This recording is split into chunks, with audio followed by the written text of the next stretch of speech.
Puji Tuhan, malam hari ini malam yang ke-5. Wow, luar biasa. Hari ini tadi malam saya hitung 23. Sekarang 29. Puji Tuhan, luar biasa.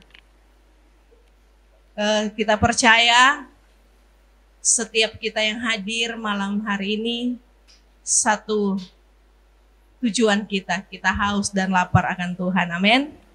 Puji Tuhan. Malam hari ini kita akan membaca firman Tuhan. Judul renungan firman Tuhan malam hari ini saya diberi judul oleh Bapak Gembala, yaitu cara hidup jemaat yang pertama.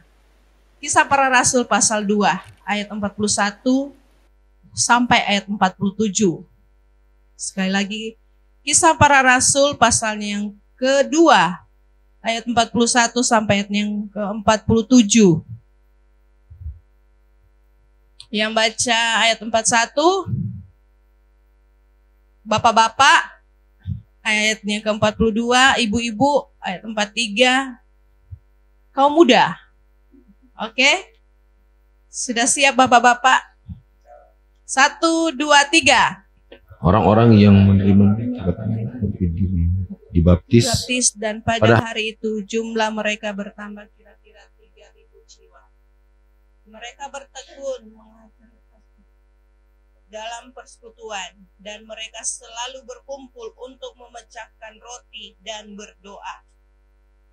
Maka ketakutan mereka Rasul itu mengadakan banyak mujizat dan tanda. Dan semua orang yang percaya pada satu. Segala kepunyaan mereka adalah kepunyaan bersama. Dan selalu ada dari mereka yang menjual harta miliknya, lalu membagi-bagikannya kepada semua orang sesuai dengan keperluan masing-masing. Dengan bertekun bersama mereka memecahkan roti masing-masing dan makan bersama-sama dengan gembira dan terus sama-sama sambil memuji Allah, dan mereka sukai semua orang dan tiap-tiap hari mereka. Amin. Puji Tuhan, luar biasa ya. Tadi malam kita sudah mendengarkan firman Tuhan dari Saudara Gerald bahwa ketika murid Tuhan Yesus yaitu Petrus menyampaikan istilahnya 12 rasul ya, mereka berdiri, tapi yang mewakili yaitu juru bicaranya yaitu Petrus, ketika menyampaikan firman Tuhan dikatakan bahwa sebanyak bertambah berapa? 3.000 jiwa. Wow, luar biasa ya. Saya dari tadi membayangkan diri saya ketika ada di situasi saat itu. Kalau 3.000 orang itu pada saat kegerakannya itu hari Pentakosta terjadi ya, sudah terjadi. Ini kan sudah termasuk gereja mula-mula yang berdiri pada saat itu, yaitu 3.000 jiwa. Nah, luar biasa, harus pengaturannya, bagaimana mereka makannya, bagaimana kehidupannya, bagaimana mereka harus tiap hari operasional, setiap hari itu 3.000, dan bukan hanya 3.000, setiap hari firman Tuhan dikatakan bertambah, berlipat. Nah, malam hari ini kita akan belajar ya, bersama-sama.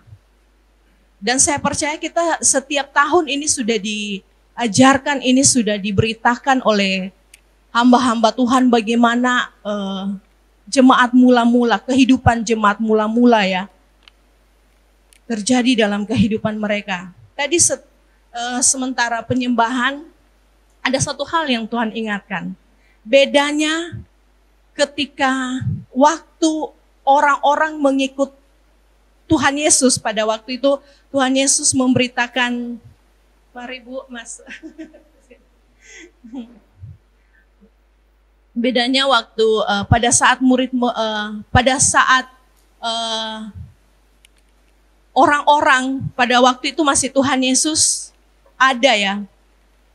Itu mereka mengikut Tuhan Yesus karena apa? Karena mujizat. Dan tadi sementara penyembahan itu hal ini Tuhan ingatkan. Bedanya waktu Tuhan Yesus waktu masih ada keberadaan Tuhan Yesus dan bedanya waktu pencurahan Roh Kudus, setelah pencurahan Roh Kudus yaitu kehidupan jemaat mula-mula, motivasinya itu beda. Kalau waktu Tuhan Yesus, mereka motivasinya yaitu mau disembuhkan, mau mengalami mujizat. Karena waktu itu Tuhan Yesus, kalau orang buta pasti melihat ketika mengalami jamahan daripada Tuhan Yesus. Orang lumpuh bisa berjalan. Orang mati pun bisa bangkit. Dan itu salah satu motivasi dari orang-orang yang datang pada waktu itu. Mereka ikut Tuhan Yesus sampai ke seberangnya waktu Tuhan Yesus pergi ke danau.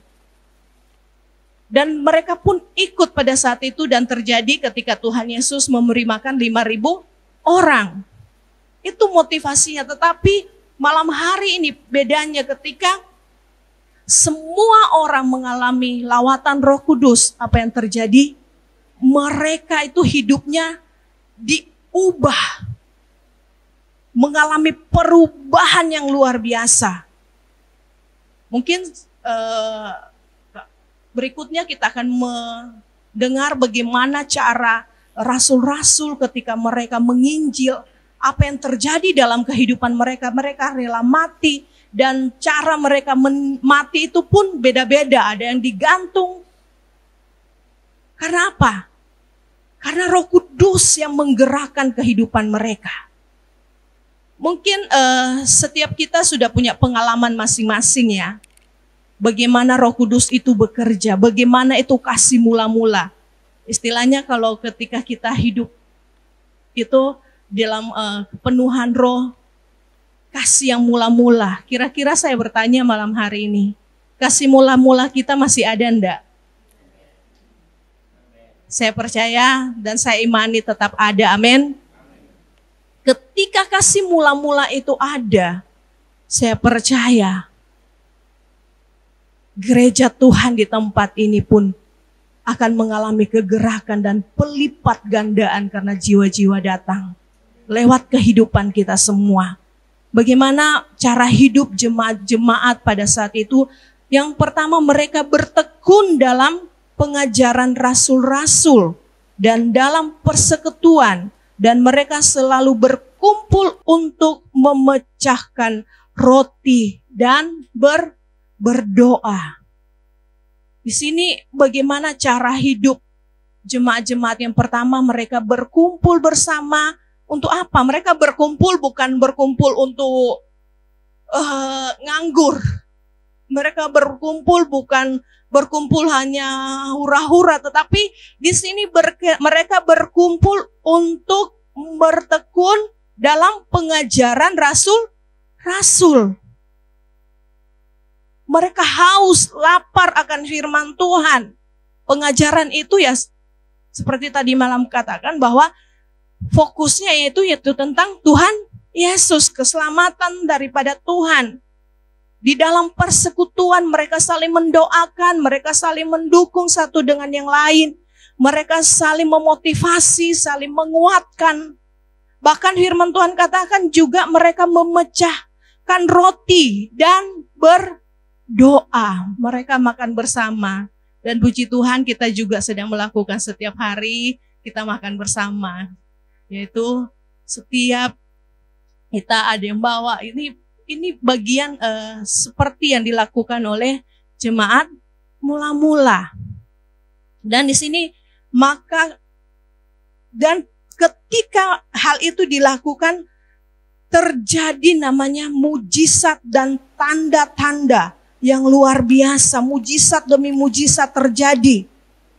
Dan dikatakan semua orang yang telah menjadi percaya tetap bersatu dalam segala kepunyaan mereka adalah kepunyaan bersama. Saya bayangkan ya Bapak Ibu, waktu itu kalau terjadi zaman sekarang kira-kira pasti ada yang berkata juga seperti para ahli-ahli Taurat. Oh ini orang-orang ini sesat. Karena apa? Bayangkan, jadi kepunyaan, istilahnya kepunyaan kami suami istri, Bapak Ibu Gembala, kita punya mobil. Kalau punya mobil ketika dijual itu jadi milik bersama. Dan itu setiap hari terjadi. Nah, sampai ada di dalam firman Tuhan cerita tentang Ananias dan Safira ya. Ketika mereka berkomitmen untuk menjual tetapi akhirnya melanggar komitmen itu, dan apa yang terjadi dalam kehidupan Ananias dan Safira? Mereka meninggal. Nah, karena melanggar komitmen itu, dan ini terjadi di dalam kehidupan rasul-rasul. Di dalam kehidupan mereka ada persatuan dan kesatuan. Ada kekompakan satu dengan yang lainnya.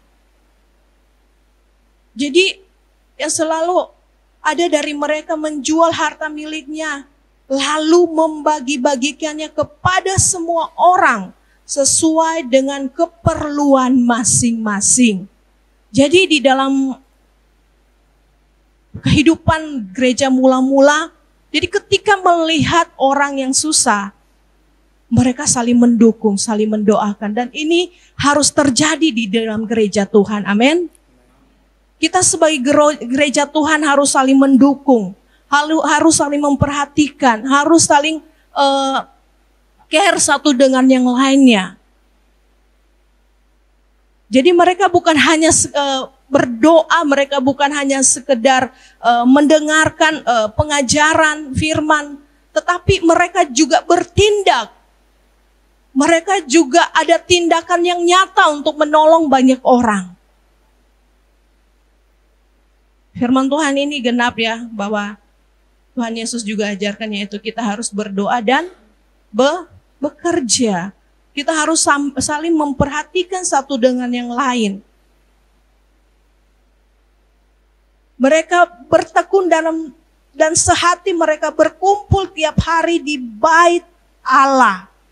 Mereka memecah roti dan dalam rumah masing-masing secara bergilir dan makan bersama dengan gembira dan dengan tulus hati.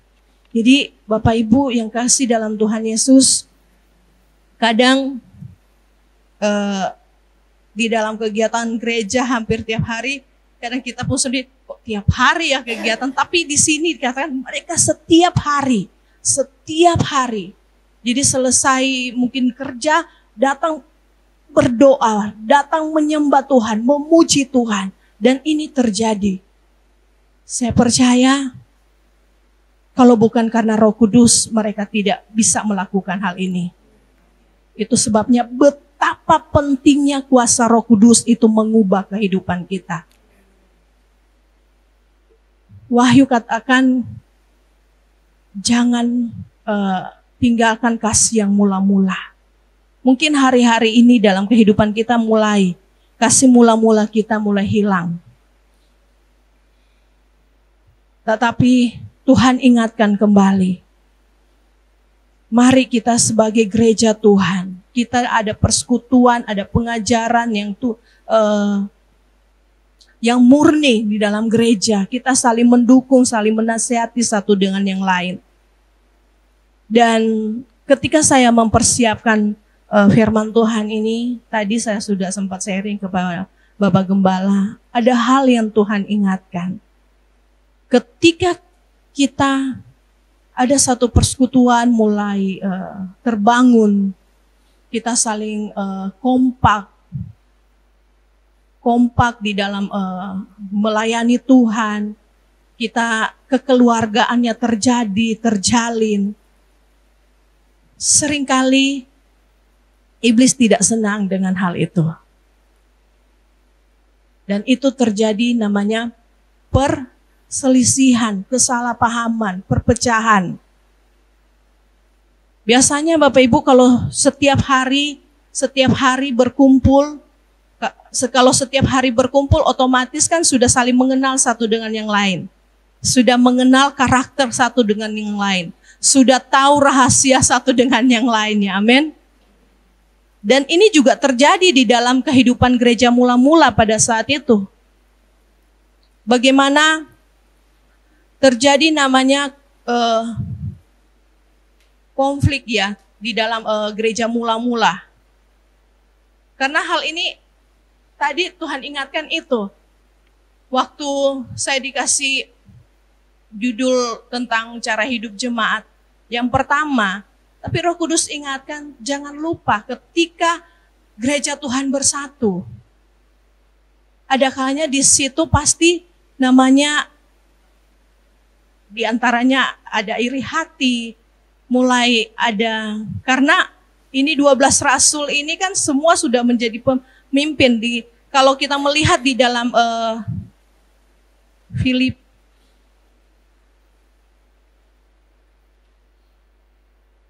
Galatia kalau tidak salah.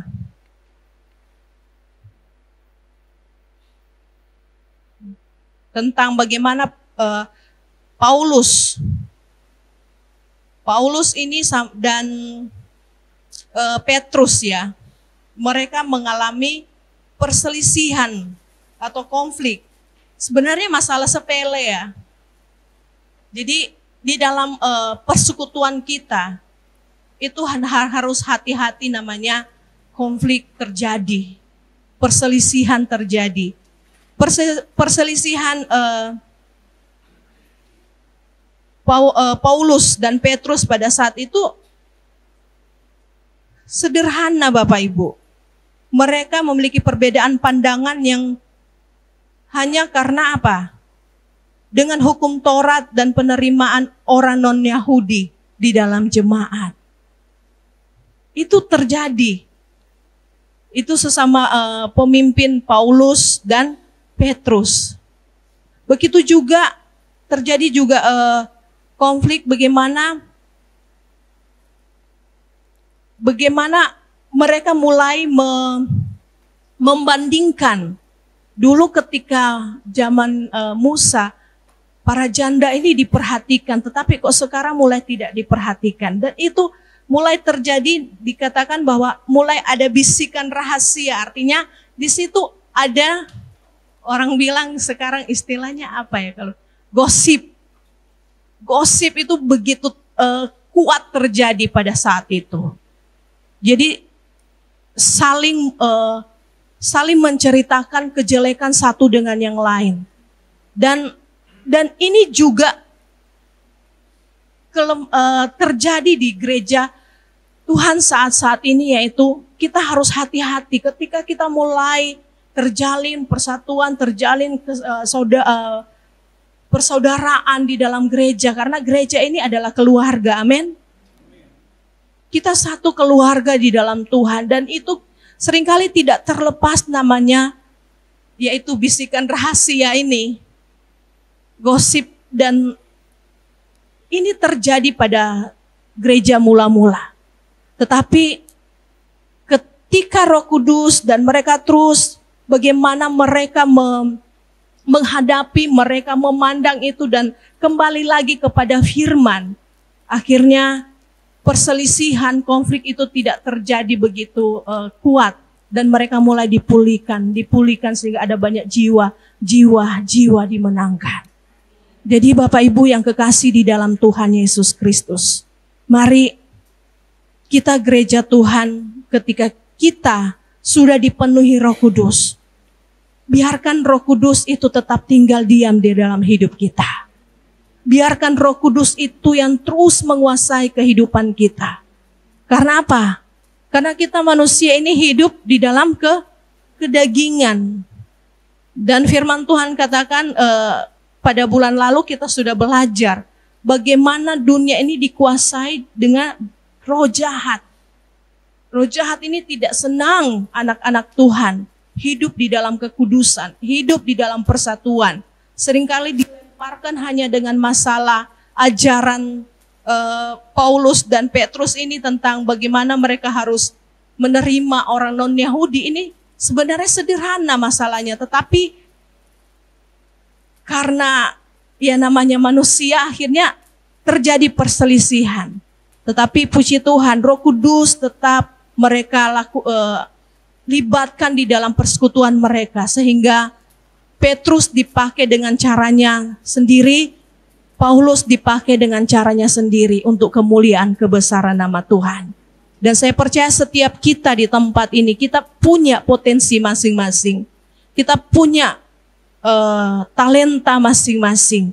Dan firman Tuhan katakan nanti kita akan belajar bagaimana Tuhan yang akan mengaruniakan kita karunia-karunia yang Tuhan percayakan atas kehidupan kita, dan kita kenal diri kita, karunia apa yang Tuhan percayakan dalam hidup kita. Kita semakin kembangkan ketika Tuhan percayakan karunia itu. Tuhan mau kita tidak boleh sombong, tetapi semua untuk kemuliaan kebesaran nama Tuhan. Amin. Dan ini terjadi di dalam kehidupan jemaat mula-mula. Bagaimana mereka hidup bersatu. Saya melihat satu kunci, karena mereka mau belajar firman Tuhan. Mereka mau belajar. Di sini mereka diajar rasul-rasul. Orang Yahudi, kalau lihat mereka kan terkenal dengan orang yang susah untuk berubah. Ini rasul-rasul ini orang-orang lari latar belakang sederhana, ada yang nelayan. Tetapi kalau Roh Kudus ada dalam hidup mereka, Tuhan pakai secara luar biasa. Tuhan tidak mengenal latar belakang kita. Ketika kita mau dipakai oleh Tuhan, kita jadi alat untuk menyampaikan kebenaran firman Tuhan. Dan Tuhan yang akan memperlengkapi kehidupan kita. Amin. Mari malam hari ini firman Tuhan sederhana datang dalam hidup kita. Kita belajar dari kehidupan rasul-rasul, bagaimana mereka setiap hari mereka diajarkan dan bertekun di dalam doa, sehingga mujizat demi mujizat. Mereka saling mendukung satu dengan yang lain, saling memperhatikan satu dengan yang lain. Tetapi mereka juga, kita harus sadar, di balik semuanya kadang terjadi namanya konflik. Di situ ada terjadi perselisihan, namanya orang kalau sudah jadi pemimpin biasanya itu ketika tadi saya memposisikan diri saya, lihat kondisi Paulus dan Petrus pada saat itu, pasti setiap Petrus itu punya pengikutnya sendiri, Paulus juga punya pengikutnya sendiri. Tetapi bagaimana caranya di dalam gereja itu kita punya visi yang sama, yaitu Tuhan Yesus Kristus. Amin. Bagaimana kita harus mempersatukan setiap komisi-komisi yang ada, saya percaya setiap kita yang hadir di tempat ini, kita punya potensi, kita punya kapasitas yang berbeda-beda. Tapi satu hal, satu tujuan kita, gereja Tuhan di tempat itu, yaitu untuk kemuliaan kebesaran nama Tuhan. Kita harus ingat bahwa hanya Tuhan Yesus yang kita layani, hanya Tuhan Yesus pusat penyembahan, hanya Tuhan Yesus pusat gereja kita di tempat ini. Puji Tuhan, ini firman Tuhan, selanjutnya saya serahkan pada Bapak Gembala.